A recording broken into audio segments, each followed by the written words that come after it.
Y no está en este grupo, está en este momento de la carrera, es que cuando uno les pregunta, ustedes contestan con dos palabras. ¿Creen que con dos palabras el cliente, no mi paciente, el cliente nos va a entender? ¿Creen que hablando o expresando 6, 7 palabras a manera de telegrama, el cliente va a entender? Al cliente hay que explicarle qué carajo está pasando en su población animal o qué está pasando en su mascota. Hay que explicárselo. Y explicar es ir desde la A hasta la Z en un orden de ideas que la persona entienda qué es lo que está sucediendo con su animal o con sus animales, porque si no, entonces vamos a dejar en el aire. Yo digo una cosa y yo entendí otra, y me empiezan los pedos, empiezan los problemas porque no hay una comunicación real, ¿sí? No hay una comunicación fehaciente, concreta, entre el médico veterinario y el cliente. No sé si les ha pasado que a veces vamos con un médico humano y no nos explica un carajo lo que tenemos. Sencillamente, ya, te escultó, muy bien, se va a tomar esto, se acabó. El que sigue, afuera está la secretaria que cobra. ¿Y qué carajo tengo? No me lo explicó, ni me dijo. Otros te dicen, así como ustedes contestan, chamboneado, medio escupido, y yo tengo que entender qué coño tengo. Salgo de ahí con angustia porque realmente no entendí cuál es mi padecimiento. Y hay otros médicos, muy pocos, que te explican desde la A hasta la Z lo que está sucediendo en tu cuerpo. Entonces, empiecen a hacer el ejercicio de explicar, no mencionar, no argumentar telegráficamente con 4 o 5 palabritas unidas, con eso pensar que ya la otra parte está entendiendo el proceso. En las clases aquí yo explico y me paso 2 horas hablando. Eso es explicar.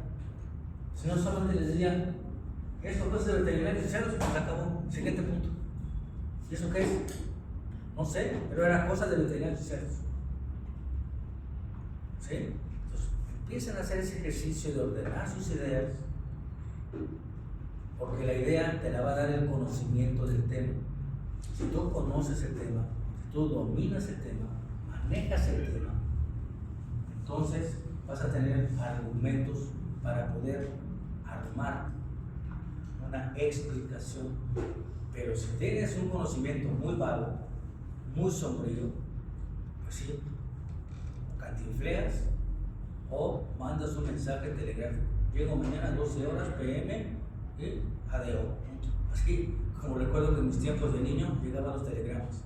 Llegamos mañana a 12 noche, adeo. Acabó. Así, 5 palabras, 6 palabras y ya te daba la idea, pero eran palabras muy puntuales. Pero yo así no lo puedo entender. No podemos entender eso cuando estamos hablando de un proceso infeccioso, cuando estamos hablando de una enfermedad.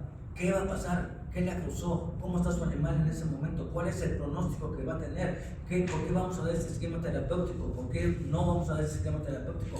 ¿Cuánto tiempo lo vamos a dar? ¿Qué explicaciones le vas a dar? ¿Cuánto tiempo lo vamos a tener? ¿Qué acciones tiene que hacer?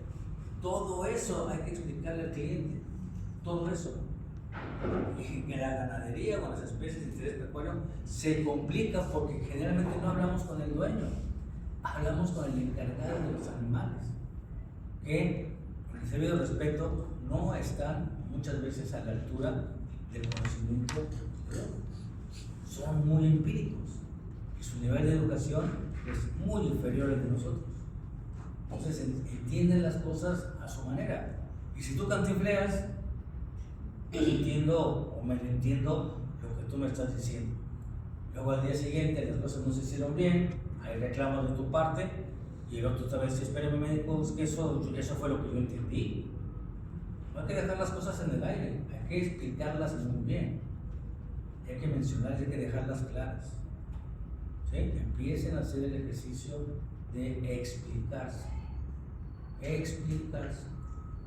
No es usted solamente, son todos los grupos que yo tengo, que he tenido a lo largo de mi experiencia en la universidad, a estas alturas del partido, cuando ya están casi a la mitad de la carrera. Dios santo, qué problema para que se puedan explicar. ¿Qué problema para que se puedan explicar? Ah, pero no fueron chismes, ¿verdad? Porque tenemos desde la A hasta la Z y va de nuestro ronco pecho para ampliarle y explicar el chisme. ¿Sí? Entonces, al final del día, ese es el consejo que yo. Y para ello también debes de tener conocimiento del tema del que están hablando. ¿Okay? Eso es fundamental. Si no lo tienen, ¿cómo lo explicas? Por eso yo no estoy de acuerdo con los seminarios. Ustedes imparten mi clase como método de formación. No lo entiendes, no lo conoces, no lo dominas. Mi pregunta es, ¿cómo lo explicas? Así es así. ¿Cómo lo explicas? Si nunca lo has visto, ¿cómo lo explicas? ¿Sí? Entonces, empiezan a hacer ese ejercicio, mi consejo. Tarde o temprano van a tener que explicar. Tarde o temprano. A lo mejor ahorita aquí no. Pero el día que tengan a su primer cliente, van a ver que ese día va a empezar el problema para ustedes. ¿Vale? Vamos con el siguiente tema. Vamos a hablar hoy de las características del crecimiento bacteriano. Y esto es importante porque de alguna manera, no sé si ustedes recuerdan en sus clases de microbiología o de bacteriología, lo vieron en teoría, lo vieron, y en el laboratorio también se hizo la práctica correspondiente.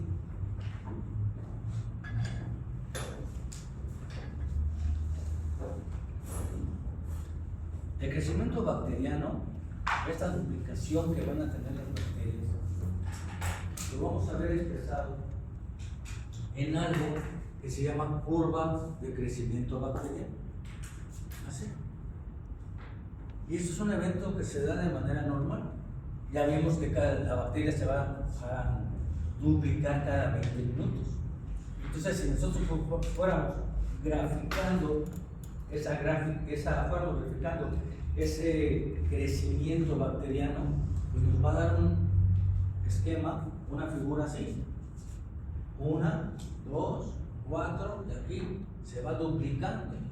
Y si nosotros uniéramos los puntos cada 20 minutos, pues la curva va creciendo, ¿no? 20 minutos, tiempo, cantidad de bacterias, si unimos, la curva va creciendo y se va formando una línea, y esa línea se llama curva de crecimiento bacteriano. Al final del día, es importante manejar esto, ¿por qué? Porque tiene una repercusión clínica. Cuando yo identifico que el evento es el movimiento horizontal, el agente etiológico involucrado es una bacteria, lo que yo estoy viendo aquí es la expresión de la curva de crecimiento bacteriano. Esta curva de crecimiento bacteriano generalmente la vamos a ver reflejada en el laboratorio a la hora de hacer los medios de cultivo. Y aquí tenemos un medio de cultivo, una gran cantidad de colonias. Generalmente, ¿qué es lo que hacemos? Con un asa sembramos y en 24 horas vemos qué pasa. En esas 24 horas nosotros vamos a ver expresada la curva de crecimiento bacteriano en algo que se llama colonias. Y en esas colonias, cuando ya se está acabando el medio, tenemos que hacer las siembras características e indispensables, si no, se pierde la colonia. ¿Sí? Dado entonces, en el laboratorio, la curva de crecimiento bacteriano se ve expresada en una serie de montículos que les llamamos colonias. Hace 24 horas no estaban, porque era el puro medio y el puro gel. Sembramos y hoy hay bacterias ahí. En las últimas 24 horas, ay caray, se fueron las bacterias. En las últimas 24 horas ¿Qué fue lo que sucedió? Esto. Toda esta cantidad de bichos es lo que yo tengo en una colonia. En una simple colonia. Salud. Claro, entonces tenemos que hacer las resiembras porque los medios de cultivo se agota el nutriente. ¿Cuál es el principal nutriente de la bacteria para su crecimiento? Ya lo dijimos, el hierro de la sangre. Al final del día se agota el hierro de la sangre y la bacteria no puede tener más metabolismo, limita su metabolismo y se empieza a morir la colonia. Esto lo hemos reflejado en el medio de cultivo. ¿Sí? ¿Qué factores van a condicionar el crecimiento bacteriano? Dos, nutrientes mínimos esenciales. ¿Quiénes son? Minerales y aminoácidos en la sangre. Eso es lo que la bacteria necesita para crecer. Por eso generalmente les comentaba, los medios de cultivo en el laboratorio casi todos pesan sangre. Y el más común es que los sangre. Con eso iniciamos. Que los sangre. ¿Qué va a pasar con esto? Cuando existan los nutrientes mínimos necesarios para la bacteria, están las condiciones ambientales favorables. ¿Para qué? Se la colonia. Pero esto sucede en el medio de cultivo. En un organismo, en un individuo vivo, no se forman colonias, se forman cantidades de bacterias que se están moviendo en la sangre. No van a ver ustedes o no vamos a poder encontrar una colonia de bacterias en ningún bendito lado. Todo se va a mover en la sangre. Dado entonces, cada vez que se duplica la bacteria, las bacterias se van a estar duplicando, van a estar pasando a la sangre y se va a empezar a mover esto en cantidad de bacterias en sangre, no en colonias, sino en cantidad de bacterias circulando en sangre. ¿Okay? Eso se va a dar logarítmicamente, puede ser que se van a duplicar y se va a dar un crecimiento logarítmico en relación con el tiempo que estamos nosotros teniendo el proceso infeccioso. ¿Okay? La curva de crecimiento bacteriano tiene diferentes momentos. El primer momento, este crecimiento logarítmico que tenemos acá, desde que la bacteria entra, estos tiempos van a formar momentos, etapas que van a correr en el tiempo del crecimiento bacteriano. La primera de ellas es la fase de latencia. ¿Qué sucede en esta fase de latencia? La bacteria empieza a duplicarse.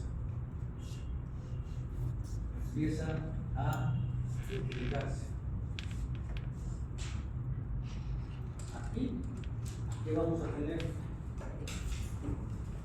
Día cero del proceso infeccioso. Contagio. En ese momento, la bacteria empieza su fase de latencia, no el periodo de latencia de la enfermedad, sino la fase de latencia de la curva de crecimiento bacteriano. ¿Qué pasa en estos primeros momentos, en estas primeras 24 horas de posteriores al contagio? La bacteria empieza a crecer. La bacteria se va a adaptar a las características de la sangre del hospedero. Va a empezar a incrementarse el metabolismo bacteriano. ¿Por qué? Pues porque se van a encontrar en la sangre los nutrientes esenciales para que ella tenga su metabolismo, y esto va a propiciar que empiece a incrementar su metabolismo y que al mismo tiempo incremente su síntesis proteica y que se vayan duplicando en las primeras horas.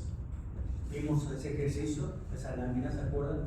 Cuando entra una bacteria a la medianoche, a las 12:20 ya son 2, a las 12:40 ya son 4, a las 13 horas o a la 1 de la mañana ya son 8.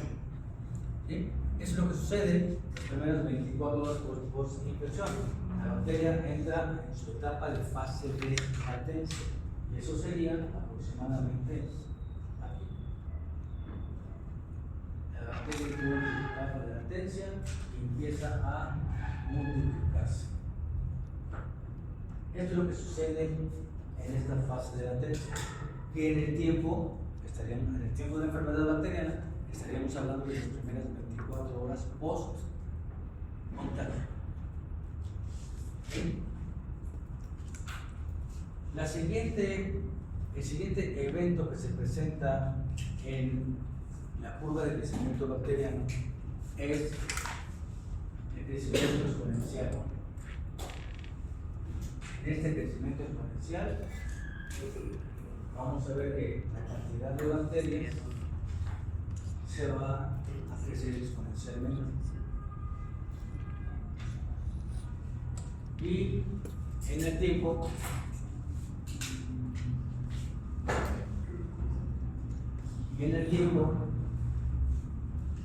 ¿qué vamos a tener aquí?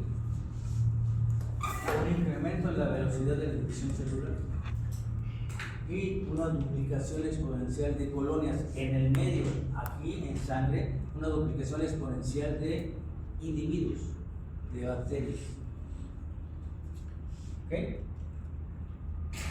Cuando nos habla de esta información, pues esos datos, generalmente los vamos a encontrar en la literatura, nos hablan de lo que está sucediendo en el medio del cultivo, duplicación exponencial de colonias. Pero en la sangre no se van a formar colonias, en la sangre se van a formar, van a estar entidades, individuos, ¿cómo se llama? Cada una de las bacterias.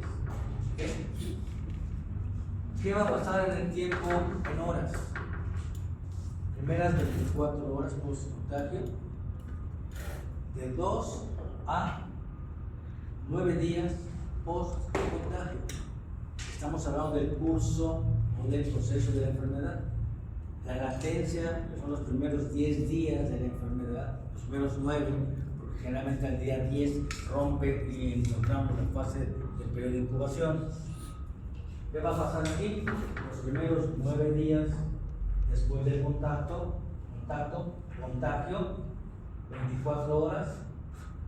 24 horas hasta llegar al día 9.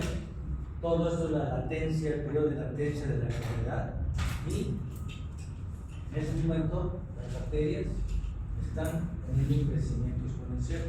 Primeros 9 días post contagio. En esa etapa, o esos primeros días, estamos viendo la fase ascendente del crecimiento exponencial de la bacteria en sangre.